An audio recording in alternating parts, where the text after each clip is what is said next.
And we are pressing all of our flying geese and stacking them up. And it always helps to have some nice steam in the iron to make it a quick, accurate job.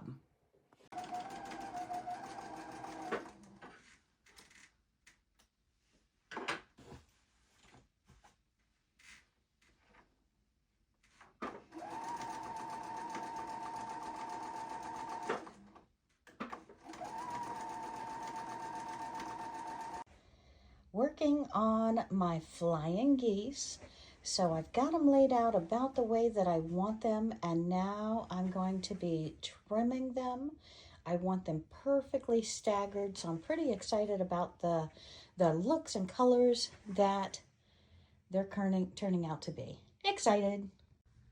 And I am pieced together, ready to put on my borders. And yes, my friends, my flying geese are going on the borders. I am very, very excited about this quilt. All I have done is taken some square blocks, matched them up with 2.5-inch strips, put my little focal corner here, cornerstones, and I am very, very pleased with this. What do you think? Hit that comment button. I want to know your thoughts.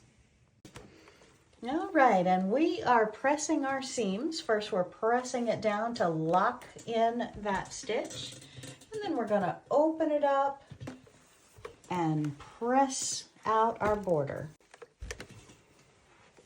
And we are pressing our border, or one of our borders, onto our triangle border, our sashing.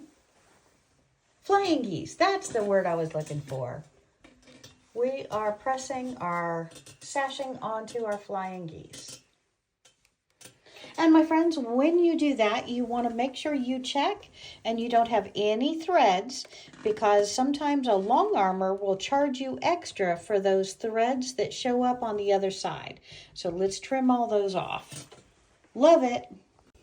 And another tip, my friends, after you have pressed it, you want to trim all of the threads off of it, if any show, and look to the back, because if you have any darker purple threads that might show through on the lighter, you want to make sure you trim those off as well, so you never see them on the lighter part of the fabric through it.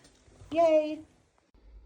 Okay, my friends, so we have laid out the next step with the flying geese, with the sashing with the regular quilt. So the flying geese are looking great, and I'm excited how they match all the colors of the flowers and the cornerstones inside of the quilt. What do you think?